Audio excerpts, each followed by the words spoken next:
मैंने एक अच्छा काम किया और कंपनी ने मुझे 1,28,000 युआन का जुर्माना लगा दिया। लेकिन मैंने न सिर्फ एक पैसा भी नहीं दिया बल्कि कंपनी से 50 लाख की कॉम्पनसेशन भी निकलवा ली। एक जनरल मीटिंग में नए ट्रेनी ने अचानक प्रोजेक्टर को मेरी परफॉर्मेंस इवैल्यूएशन टेबल पर स्विच कर दिया। बॉस और पूरी कंपनी की नजरें तुरंत मुझ पर टिक गईं। ट्रेनी ने घमंड से ठुड्डी उठाई और कॉन्फ्रेंस टेबल पर ढेर सारी फोटोज फेंक दी। बॉस, मैं इनकी कंप्लेन कर रहा हूँ क्योंकि ये हर दिन कंपनी की कार का इस्तेमाल अपने बच्चों को लाने ले जाने के लिए करते हैं। ये कॉर्पोरेट व्हीकल का प्राइवेट यूज है। मैं रेकमेंड करता हूँ कि इन्हें तुरंत फायर कर दिया जाए। बॉस का चेहरा तुरंत गुस्से से भर गया। मैंने उस प्रमोशन के लिए बेचैन ट्रेनी को दया भरी नजर से देखा जिसे वो कंपनी की कार कह रहा था। वो असल में मेरी 6 मिलियन युआन की लग्जरी कार थी। बिजनेस नेगोशिएशंस को आसान बनाने के लिए मैंने इसे कंपनी को फ्री में दिया था ताकि इमेज अच्छी बने पूरे 2 साल तक। उसने अगली स्लाइड खोली जिसमें एक एक्सेल शीट थी। मैंने रफ कैलकुलेशन किया कि डायरेक्टर लिन रोज लगभग 40 किलोमीटर ट्रैवल करते हैं। फ्यूल और वेयर एंड टेयर जोड़कर मंथली कॉस्ट कई हजार युआन बनती है। Director Liang company cost cutting policies लागू कर रही है। मुझे लगता है हमें शुरुआत टॉप मैनेजमेंट से करनी चाहिए। ऐसा बिहेवियर जहां कंपनी एसेट्स को प्राइवेट प्रॉपर्टी की तरह ट्रीट किया जाए, अगर इसे सख्ती से पनिश नहीं किया गया तो हम बाकी लोगों को कैसे कन्विंस करेंगे। सभी की नजरें लियांग की तरफ मुड़ गईं, जो मेरी कॉलेज मेट और इस कंपनी की फाउंडर थी। शुरुआती दिनों में जब कंपनी सैलरीज नहीं दे पा रही थी, मैंने अपनी सेविंग्स निकालकर उन्हें पे किया था। फिर जब कंपनी को बड़े क्लाइंट्स के साथ डील करने के लिए इमेज चाहिए थी, मैंने बिना सोचे अपनी नई खरीदी हुई कार दे दी। मैंने उससे कहा था, ले जाओ, सबसे जरूरी डील्स क्लोज करना है, और उन्होंने इसे 2 साल तक इस्तेमाल किया। फ्यूल मैंने खुद पे किया, इंश्योरेंस मैंने पे किया, मेंटेनेंस मैंने कराया। कभी कभी जब ड्राइवर बिजी होता था तो मैं खुद एयरपोर्ट से क्लाइंट्स को पिक करने जाता था। कंपनी में सब जानते थे कि कार मेरी है, लेकिन उस समय लियान जुए के चेहरे पर मुझे डिफेंड करने का कोई इरादा नहीं था। वो बस भौहें सिकोड़कर मेज पर उंगलियां मार रही थी, जो उसकी आदत थी जब वो प्रोज और कॉन्स सोचती थी। लिन फंग, जो चेनाओ ने रिपोर्ट किया है, वो सही है। मैंने उसकी तरफ देखा और लगा जैसे दिल एक पल के लिए रुक गया हो। सही? 2 साल पहले जब उसने मुझसे कार मांगी थी, उसने कहा था, लिन फंग, माफ करना, जब कंपनी पैसा कमाएगी मैं तुम्हें नई कार खरीद दूंगी। और अब वो पूछ रही थी कि क्या ये सही है। लगता है इंटरेस्ट के सामने काइंडनेस की कोई कीमत नहीं होती। मैंने शांत स्वर में जवाब दिया, जो मुझे खुद भी हैरान कर रहा था। तो आपका क्या फैसला है डायरेक्टर लियांग? लियांग ने नजरें हटा ली। फोटो सबके सामने। लिन फंग, तुम पुराने एम्प्लॉय हो और मेरे कॉलेज मेट भी, लेकिन रूल्स तो रूल्स हैं। कंपनी को फेयर रहना होगा, ये प्रिंसिपल है। तो कार की कीज दे दो। अब से ये व्हीकल एडमिनिस्ट्रेटिव डिपार्टमेंट हैंडल करेगा, और चेनाओ ने जो फ्यूल और वेयर का हिसाब लगाया है वो तुम्हारी नेक्स्ट सैलरी से डिडक्ट किया जाएगा। बहुत सही फैसला डायरेक्टर लियांग। और मेरा मानना है कि डायरेक्टर लिन को पूरी कंपनी के सामने सेल्फ क्रिटिसिज्म भी करनी चाहिए। आखिर इसका इम्पैक्ट बहुत नेगेटिव रहा है। सेल्फ क्रिटिसिज्म की जरूरत नहीं है। हम पूरी कंपनी में क्रिटिसिज्म सर्कुलर जारी करेंगे। पूरी कंपनी में criticism circular, salary deduction, car keys की कॉन्फिस्केशन। मैंने लियान का वो जाना पहचाना चेहरा देखा, लेकिन अचानक वो बिल्कुल अजनबी लगने लगा। ये मेरी कार थी। फिर भी मैंने कुछ आर्ग्यू नहीं किया, ना ही गुस्से में ओनरशिप पेपर्स उसके मुंह पर फेंके, क्योंकि मैंने चेनाओ की आंखों में एम्बिशन देखा और लियांग यो की आंखों में कैलकुलेशन। लेकिन कोई फर्क नहीं पड़ता था। मेरे दिमाग में पहले से ही एक प्लान बन चुका था, एक वार का जवाब देने का। ठीक है, ये रही कीज, और मैं क्रिटिसिज्म सर्कुलर एक्सेप्ट करता हूँ। डायरेक्टर लियांग, उम्मीद है ये कार कंपनी के लिए और ज्यादा गुड लक लाएगी। डायरेक्टर लिन, अगर शुरुआत में ही ऐसे दे देते तो आसान होता। किसी को कंप्लेन करनी पड़ी तब जाकर दिया। मैंने उसे दया से देखा। उसे पता ही नहीं था कि इन कीज का असली मतलब क्या है। उसे लगा उसने पावर छीन लिया है। असल में उसने एक बॉम्ब उठा लिया था, ऐसा बॉम्ब जो पूरी कंपनी को खत्म कर सकता था। आधे घंटे बाद क्रिटिसिज्म सर्कुलर पूरे कंपनी में ईमेल के जरिए भेज दिया गया। बहुत अच्छा लिखा गया है। मैंने कभी सोचा भी नहीं था कि डायरेक्टर लिन, जो हमेशा इतना अपराइट लगता था, पीछे से फायदा उठाता है। मैंने कॉफी का एक घूंट लिया। उसका कड़वा स्वाद मेरी जीभ पर फैल गया, लेकिन मेरे अंदर उबलती ठंड को शांत नहीं कर पाया। तभी दरवाजा बिना नॉक किए खुल गया। डायरेक्टर लिन, फाइनेंस डिपार्टमेंट ने कैलकुलेशन कर लिया है। पिछले 2 सालों का फ्यूल, डिप्रिसिएशन और टोल मिलाकर कुल 1,28,000 युआन आपको रेट्रोएक्टिवली पे करना होगा। डायरेक्टर लियान ने इसे अप्रूव कर दिया है। अगर आप पे नहीं करते तो ये अमाउंट आपके एनुअल बोनस और शेयर्स के डिविडेंड से डिडक्ट कर लिया जाएगा। 1,28,000। चेनाओ, तुम नंबर्स में अच्छे हो। क्या तुम्हें पता है इस कार का ईयरली इंश्योरेंस कितना होता है? कंपनी पे करती है? नहीं, मैं पे करता था 50,000 पर ईयर, और मेंटेनेंस भी मैं ही करता था, हर बार 10,000 से ज्यादा। खैर, वो भी तुम्हारी रिस्पॉन्सिबिलिटी है। तुमने इसे लंबे समय तक इस्तेमाल किया है। क्या तुम्हें पता है 2 साल पहले ये कार कंपनी में कौन लाया था? कौन जाने, अब तो ये कंपनी की है। डायरेक्टर लिन, बेकार की बातें बंद करो और पैसा पे करो। कीज मैं ऑलरेडी ले चुका हूँ। अब से अगर तुम्हें कार यूज करनी है तो एप्लीकेशन भरनी होगी और मेरी अप्रूवल का इंतजार करना होगा। ठीक है, मैं पेमेंट एक्सेप्ट करता हूँ। डायरेक्टर लिन, समझदार इंसान वही है जो सही समय पर झुक जाए। वैसे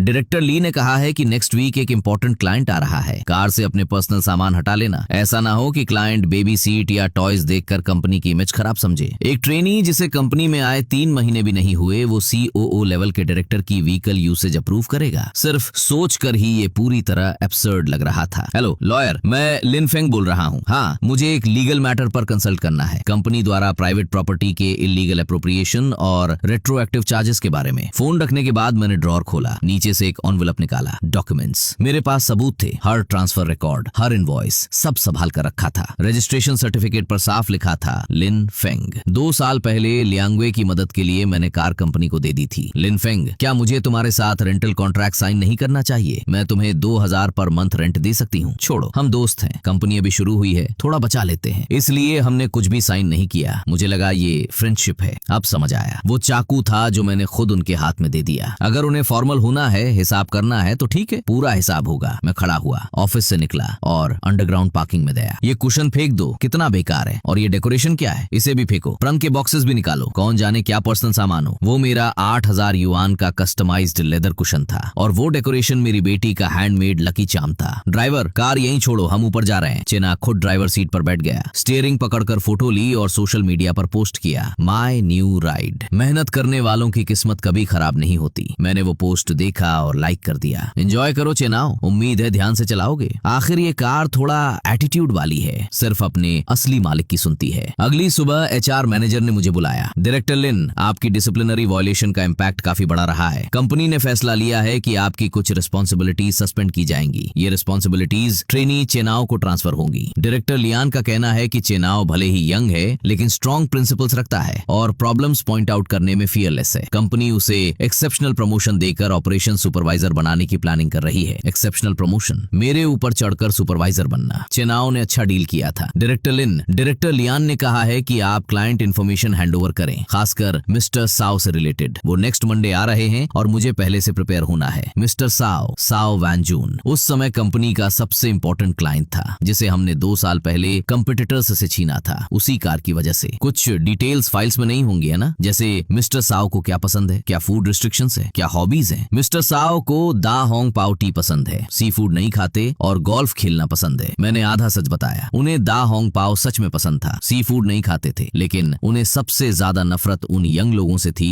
जो ओवर स्मार्ट बनते हैं और इम्प्रेस करने की कोशिश करते हैं। नोटेड, थैंक्स लिन फेंग। वैसे कीज मैंने ड्राइवर डब्ल्यू को दे दी है। डायरेक्टर लियान ने कहा है कि अब ये कार सिर्फ हाई लेवल क्लाइंट्स जैसे मिस्टर साओ के लिए यूज होगी, बाकी समय पार्क्ड रहेगी। ठीक है, पार्क्ड, देखते हैं कितने दिन पार्क्ड रहती है। दोपहर में मैं ब्रांड शोरूम गया। मिस्टर लिन, आपको देखकर अच्छा लगा। कार बिल्कुल ठीक है, कोई इशू नहीं। मुझे फुल इंस्पेक्शन करानी है और ट्रैकिंग सिस्टम अपग्रेड भी। जरूर। क्या आप कार लाए हैं? नहीं, कुछ दिनों में कोई लेकर आएगा। ध्यान रखना, जैसे ही कार वर्कशॉप में आए तुरंत सभी डोर्स लॉक कर देना। मेरे इंस्ट्रक्शंस के बिना कोई भी इसे बाहर नहीं ले जा सकता, समझ गए? कार आपके नाम पर रजिस्टर्ड है। हम तो बस आपके ऑर्डर्स फॉलो कर रहे हैं। असल शो अब शुरू होने वाला था। मैं टैक्सी लेकर वापस ऑफिस गया। बिल्डिंग के सामने से गुजरते हुए मैंने देखा वही क्विनन धीरे धीरे पार्किंग से बाहर निकल रही थी। वाह लिन फेंग, टैक्सी में जा रहे हो? सॉरी, डायरेक्टर लियान एक डील क्लोज करने जा रही हैं, इसलिए हमें कार रिक्वाजिशन करनी पड़ी। इतनी गर्मी में इतना मेहनत मत करो, घर जाओ और अपने बच्चे का ख्याल रखो। मेरी कार, मेरी फ्यूल से अपने काम कर रहे थे और ऊपर से मेरा मजाक उड़ा रहे थे। क्या ही खूबसूरत फैमिली है, खून चूसने वाले लोग। हेलो, मैं एक फ्यूल कार्ड डीएक्टिवेट करवाना चाहता हूँ। हाँ, तुरंत ब्लॉक कर दीजिए। अभी कार ब्लॉक करना उन्हें फायदा देना होता, अगर ब्लॉक करना था तो सही मोमेंट पर करना था। हेलो, इस इलाके के बेस्ट रियल एस्टेट एजेंट से बात कराओ। अगर हिसाब करना है तो बिल्डिंग का भी पूरा हिसाब होगा। कंपनी का करंट ऑफिस एक बिल्डिंग में था जो मेरी ओन प्रॉपर्टी थी। जब लियान ने बिजनेस शुरू किया था वो अच्छी ऑफिस अफोर्ड नहीं कर सकती थी, तो मैंने अपने पिता से मिली प्रॉपर्टी उसे मार्केट रेट के आधे रेंट पर दे दी। कॉन्ट्रैक्ट सालाना था, बस आपसी भरोसे पर रिन्यू होता था। अगले महीने उसकी एक्सपायरी थी। चेनाओ कॉस्ट कटिंग करना चाहता था तो शुरुआत रेंट से होनी चाहिए। फ्राइडे रात को मैं घर पर अपनी बेटी के साथ खेल रहा था, तभी फोन आया। लियान का कॉल था। लिन फेंग, तुम कहाँ हो? घर पर। फ्यूल कार्ड काम क्यों नहीं कर रही? वैन फ्यूल भरवाने गया था लेकिन कार्ड ब्लॉक दिखा रहा है। ओ, वो कार्ड मेरे पर्सनल नेम पर है, वो खो गया था इसलिए मैंने ब्लॉक कर दिया। तुमने जानबूझकर किया? डायरेक्टर लियान, पहली बात वो मेरी पर्सनल कार्ड है, मैं जब चाहूँ ब्लॉक कर सकता हूँ। दूसरी बात, अगर कंपनी कार यूज कर रही है तो मेरी पर्सनल कार्ड से फ्यूल क्यों मरवा रही है? क्या फाइनेंस डिपार्टमेंट हर महीने फ्यूल का पैसा ड्राइवर को नहीं देता? ठीक है लिन फेंग, बहुत अच्छा, अब से कंपनी खुद खर्च करेगी और तुम भी कंपनी के रिसोर्सेज यूज करना भूल जाओ। परफेक्ट डायरेक्टर, ये तो बस शुरुआत है। संडे रात को मैंने सारे डॉक्यूमेंट्स और रिसीट्स निकाले और बिल्डिंग का लीज कॉन्ट्रैक्ट भी देखा। कॉन्ट्रैक्ट में साफ लिखा था वैलिड टिल 7 मार्च 2026, यानी कल। अगर रिन्यू नहीं हुआ तो वे इलीगल ऑक्यूपेंसी में होंगे। मैंने थोड़ा सोचा और एजेंट को मैसेज किया, कल सुबह 10 बजे न्यू टेनेंट्स लेकर आना। परफेक्ट लिन फेंग, ये लोकेशन बहुत डिमांड में है। एक फाइनेंशियल कंपनी डबल रेंट देने को रेडी है, कोई प्रॉब्लम नहीं, बस करंट टेनेंट नहीं होना चाहिए। कल का दिन बहुत इंटरेस्टिंग होने वाला था। मिस्टर साओ आने वाले थे, एजेंट न्यू टेनेंट्स लाएगा, चेनाओ शो ऑफ करेगा और मैं पूरा जाल समेटूंगा। मैं बैठा और एक पेपर पर कैलकुलेशन करने लगा। क्विनान 3.2 मिलियन, परचेज टैक्स 2,80,000, 2 साल का इंश्योरेंस 1 लाख, 2 साल मेंटेनेंस 80,000, 2 साल fuel 60,000, office rent difference 1.2 million, advance salaries 5 lakh, total 5.42 million. मैंने उस नंबर को देखा और हंसी आ गई। 5 मिलियन खर्च करके मैंने एहसान फरामोश लोगों को पाला। उन्होंने धन्यवाद तो नहीं दिया, उल्टा मुझे ही दोषी बना दिया। 1,28,000 का फाइन। कल मैं उनसे सब कुछ वापस लूंगा, इंटरेस्ट के साथ। मंडे सुबह 9 बजे मैं अपने डेस्क पर बैठा धीरे धीरे सामान समेट रहा था। उनकी नजरों में मैं अब आउटडेटेड डायरेक्टर था और चेनाव नया राइजिंग स्टार। मिस्टर साव आ गए। ठीक है, वांग कार लेकर एंट्रेंस पर जाओ, जल्दी। मिस्टर साव वेट कर रहे हैं। क्या हुआ? जल्दी करो, नहीं स्टार्ट हो रही। अभी तो ठीक थी। क्या ब्रेक दबाया? हाँ दबाया। फिर क्या हुआ? सबसे क्रिटिकल मोमेंट पर failure. Director Lian, car lock हो गई है, एंटी थेफ्ट सिस्टम एक्टिवेट हो गया है, इंजन इमोबिलाइज्ड है, स्पेयर की एडमिन सेफ में है। ले आओ। इस कार का सिक्योरिटी सिस्टम टॉप लेवल का था। रिमोट से लॉक होने के बाद ओनर के हाईएस्ट पासवर्ड के बिना कोई नहीं चला सकता था। लिनफेंग, ये तुमने किया है ना? कार क्यों नहीं चल रही? डायरेक्टर लियांग, अगर कार खराब है तो रिपेयर करवा लो, मुझे क्यों बुला रहे हो? मैं मैकेनिक नहीं हूँ। बेवकूफ मत बनो, सिर्फ तुम ही कंट्रोल कर सकते हो। अनलॉक करो। मिस्टर साव बाहर इंतजार कर रहे हैं। अनलॉक? डायरेक्टर लियांग, आपको याद नहीं कि फ्राइडे को सुपरवाइजर चैन ने इसे कंपनी के लिए ले लिया था? कीज उसके पास है, मैनेजमेंट उसके पास है। अब अगर कार नहीं चल रही तो मुझसे क्या लेना देना? इंपॉर्टेंट क्लाइंट्स को रिसीव करने के लिए स्ट्रॉन्ग प्रिंसिपल्स वाले सुपरवाइजर चैन ही सही है। अनलॉक करोगे या नहीं लिनफेंग? मैं तुम्हें ऑर्डर देती हूँ, अभी अनलॉक करो। मुझे ऑर्डर दोगी? लियांग किस अथॉरिटी से? बॉस होने के नाते।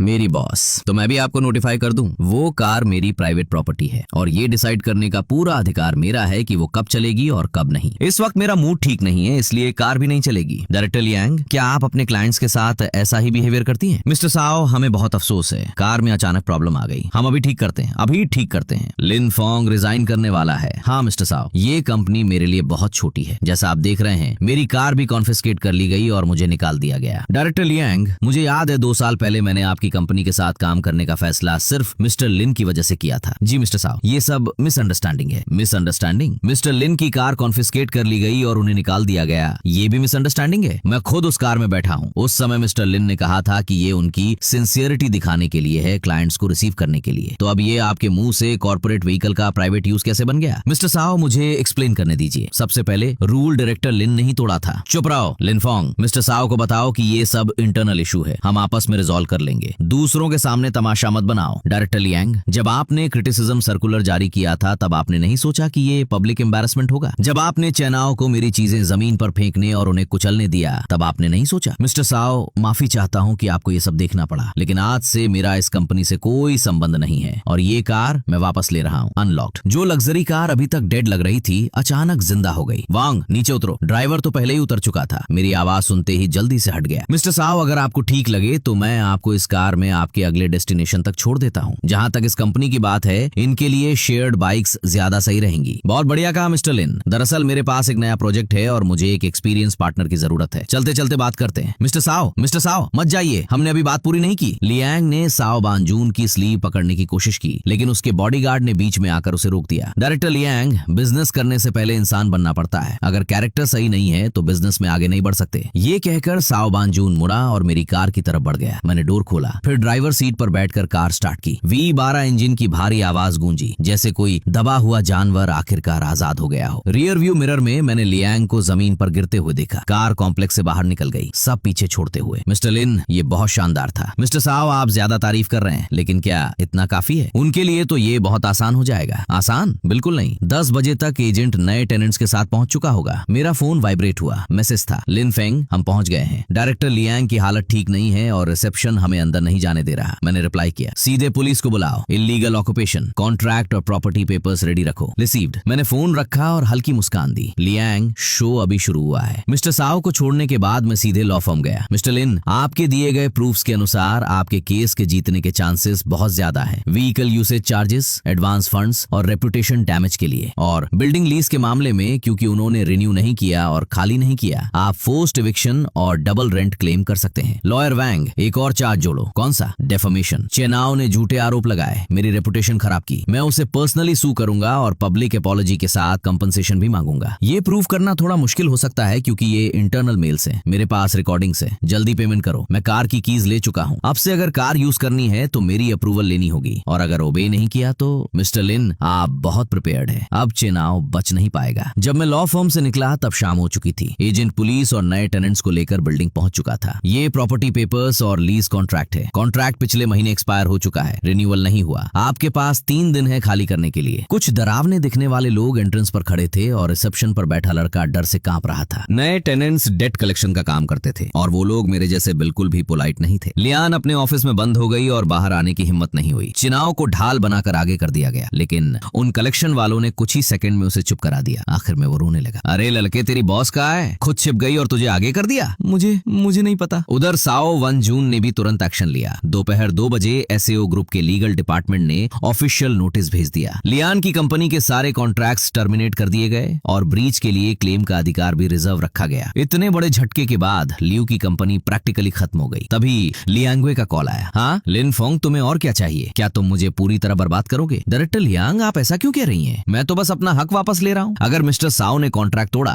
तो इसलिए क्योंकि उन्हें आपका कैरेक्टर सही नहीं लगा, और अगर लोग बिल्डिंग खाली कराने आए तो इसलिए क्योंकि आप खुद नहीं जाना चाहती थी। लियांगवे, थोड़ा रीजनेबल बनो। लिन फोंग, हम कॉलेज मेट्स थे, क्या तुम इतने निर्दयी बनोगे? अगर कंपनी बैंकरप्ट हो गई तो तुम्हें क्या मिलेगा? तुमने भी इसमें मेहनत की है। मेहनत? मेरी मेहनत को तो तुमने मेरा कर्तव्य समझ लिया। चिनाव ने उसे इस्तेमाल किया प्रमोशन के लिए और तुमने उसे कचरा समझकर फेंक दिया। लियांगवे, जिस दिन तुमने चिनाव को मुझे इंसल्ट करने दिया, जिस दिन तुमने मेरी कार छीनने की कोशिश की, उसी दिन हमारी फ्रेंडशिप खत्म हो गई थी। लिन फोंग, मुझसे गलती हो गई, सच में मानती हूँ। मैं कार वापस कर दूंगी, रेंट डबल दे दूंगी। बस मिस्टर साओ से मेरे लिए बात कर लो, अब बहुत देर हो चुकी है, कल कोर्ट नोटिस मिल जाएगा। डायरेक्टर लियांग, अपनी एनर्जी जज को एक्सप्लेन करने के लिए बचा कर रखो। सब कुछ शांत हो गया, लेकिन कहानी यहीं खत्म नहीं हुई। उसी रात अचानक एक वायरल टॉपिक सामने आया। मिलियनेयर एग्जीक्यूटिव ट्रेनी को हैरास करता है। मैंने देखा एक लंबा आर्टिकल था जिसमें चिनाव रोते हुए कार में दिखाई दे रहा था। उस आर्टिकल में उसने खुद को एक ब्रेव एम्प्लॉय के रूप में दिखाया जो रूल्स के लिए खड़ा हुआ। पूरी स्टोरी इमोशनल और मैनिपुलेटिव थी। मेरी ब्लर्ड फोटोज भी डाल दी गई थी, लेकिन पहचानना मुश्किल नहीं था। मेरा फोन अब्यूज और हेट मैसेजेस से भर गया। लगता है चिनाव फुल वॉर चाहता था। उसे लगा पब्लिक ओपिनियन से वो गेम पलट देगा। बेवकूफ, उसे नहीं पता पब्लिक ओपिनियन दो धारी तलवार होती है। खेलना है तो मैं भी खेलूंगा। मीडिया के सामने चिनाव बोला, मैंने सिर्फ अपना काम किया, कंपनी के रूल्स हैं। कॉर्पोरेट व्हीकल पर्सनल यूज के लिए नहीं होता। मुझे नहीं पता था रूल्स डिफेंड करने की इतनी बड़ी कीमत चुकानी पड़ेगी। मिस्टर लिन ने कंपनी एसेट्स का मिसयूज किया और अपने कॉन्टैक्ट से कंपनी को नुकसान पहुंचाया। सर, एग्जैक्ट अमाउंट क्या था? 1,28,000, और ये सिर्फ 2 साल का फ्यूल और वेयर कॉस्ट है। आपको क्यों लगता है लिन फोंग ने ऐसा किया? क्योंकि उसे लगता था कंपनी उसके बिना नहीं चल सकती। उसे प्रिविलेज था। लाइव चैट में लोग मुझे गालियां दे रहे थे। एरोगेंट है, इन्वेस्टिगेट करो, अपॉलॉजी मांगो। मैंने फोन उठाया और लॉयर वांग को मैसेज किया, बस अब छोड़ दो। 5 मिनट बाद एक नया अकाउंट लिंक नाम से वीडियो पोस्ट करता है। कोई म्यूजिक नहीं, कोई इफेक्ट्स नहीं, सिर्फ फैक्ट्स।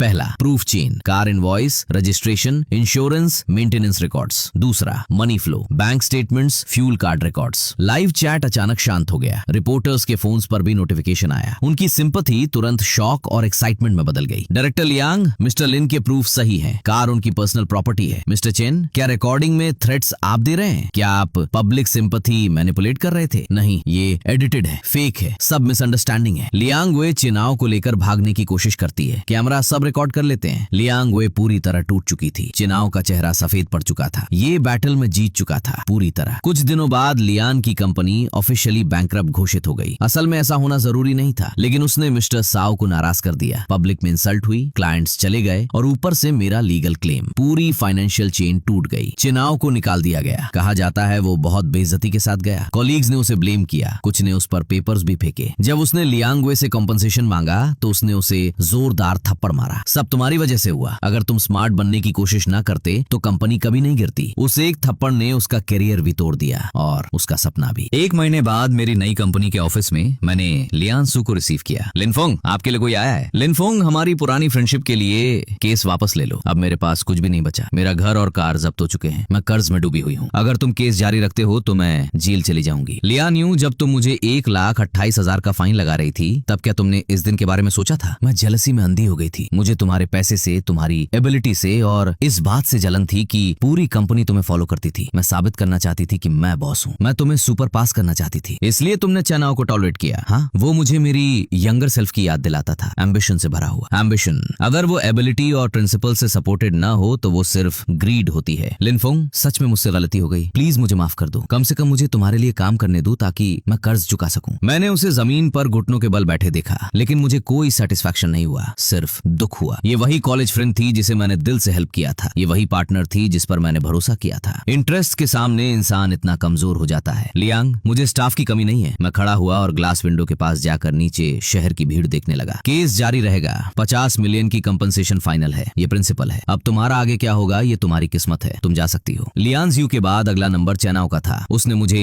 काउंटलेस मैसेजेस और अपॉलॉजी लेटर्स भेजे थे। मैंने किसी का जवाब नहीं दिया जब तक कोर्ट के दिन उससे सामना नहीं हुआ। लिनफोंग, मैं रुका, सनग्लासेस उतारे और उसकी तरफ देखा। चेनाओ, क्या तुम्हें लगता है तुम्हारे साथ इनजस्टिस हुआ है? उसने तुरंत सिर हिलाया। मुझे ऐसा नहीं लगता। मैंने 6 मिलियन कार पर खर्च किए, 5 लाख सैलरीज पर, 1 मिलियन रेंट सब्सिडी पर, और बदले में मुझे तुम्हारी कंप्लेंट और ह्यूमिलिएशन मिली। तुमने सिर्फ एक जॉब खोई और एक बैड रिकॉर्ड मिला। मैंने लगभग अपनी डिग्निटी खो दी थी। प्रमोशन चाहना गलत नहीं है, लेकिन किसी की काइंडनेस पर चढ़कर ऊपर नहीं चढ़ा जाता। ये लेसन 1,28,000 में नहीं आता। उम्मीद है याद रखोगे। इतना कहकर मैं शांत होकर कोर्ट रूम के अंदर चला गया। पीछे से चेनाओ की रोने की आवाज आ रही थी। 6 महीने बाद मैंने अपनी कंसल्टिंग कंपनी शुरू की। नए इन्वेस्टर्स मिले, बिजनेस अच्छा चलने लगा। कुयेनान अब भी मेरी कार थी, एक डेडिकेटेड ड्राइवर के साथ। कभी कभी मैं पुराने दिनों को याद करता था जब मैं कंपनी के लिए खुद को खत्म कर रहा था। वो मेरी यूथ थी और मेरी फूलिशनेस भी। एक दिन मैं एक कमर्शियल साइट इंस्पेक्ट करने गया। ग्राउंड फ्लोर की एक बबल टी शॉप के बाहर मैंने एक फेमिलियर फेस देखा। चेनाओ, वेलकम, आपका टी रेडी है। उसकी आवाज भारी हो गई थी। पहले जैसी एरोगेंस नहीं थी। मैं दूर खड़ा होकर उसे चुपचाप देखता रहा। एक कस्टमर उस पर चिल्ला रहा था क्योंकि वो स्लो था। वो बस सिर झुकाकर बार बार सॉरी बोल रहा था। मैं समझ नहीं पा रहा, जल्दी करो। सॉरी, बस हो गया। कस्टमर ने गुस्से में टी काउंटर पर फेंक दिया। चेनाओ ने कुछ नहीं कहा, बस चुपचाप साफ करता रहा। आंखें लाल थी। ये सीन मुझे फेमिलियर लगा। बस फर्क इतना था कि जो कभी रूल्स का चैंपियन बना था उसे अब जिंदगी नहीं तोड़ दिया था। मैं उसके पास नहीं गया, कुछ खरीदा भी नहीं, बस मुड़कर चला गया। मॉल से बाहर निकला, धूप तेज थी। वांग ने कार का डोर खोला। लिनफेंग, कहाँ चलना है? घर। मुझे लगा कहानी यहीं खत्म हो गई, लेकिन आखिरी सीन बाकी था। उस रात मैं अपनी बेटी के साथ पार्क में घूम रहा था। एक फुटब्रिज के नीचे मैंने किसी को कूड़ेदान में कुछ ढूंढते देखा। कपड़े फटे हुए थे, बाल बिखरे हुए, लेकिन मैं पहचान गया, वो लियांग थी। उसने मेरी नजर महसूस की और पलट कर देखा। हमारी आंखें मिली। पहले शौक, फिर शांति, फिर गहरी शर्म। उसने आधी रोटी उठाई और लड़खड़ाते हुए भाग गई। एक जूता भी पीछे छूट गया। मैंने उसे नहीं रोका। पापा, उस आंटी को क्या हुआ? लियांग बैंकरप्ट हो गई थी। उसका पति बच्चों को लेकर उसे छोड़ गया। उसके पास भारी कर्ज था और उसे डिसऑनेस्ट घोषित कर दिया गया था। वो हाई स्पीड ट्रेन तक नहीं ले सकती थी। सुना था उसने सुसाइड का भी सोचा था, लेकिन किया नहीं। अब वो इस शहर की सबसे अनदेखी परछाई बन चुकी थी। मैंने उसे अंधेरे में गायब होते देखा और मेरे अंदर का आखिरी बोझ भी खत्म हो गया। हर बुरा इंसान भगवान के हाथों सजा नहीं पाता। अक्सर लोग खुद ही खुद को खत्म कर लेते हैं। काइंडनेस एक चॉइस है, ऑब्लिगेशन नहीं, खासकर उनके लिए जो उसकी कद्र नहीं करते। अगर उस समय मेरे पास वो कुयेनन, वो बिल्डिंग और मिस्टर साओ जैसे कॉन्टैक्ट्स नहीं होते तो शायद आज उस कूड़ेदान में मैं होता। मैंने अपनी बेटी का हाथ पकड़ा और धीरे धीरे घर की ओर चल पड़ा। स्ट्रीट लाइट्स हमारी परछाई को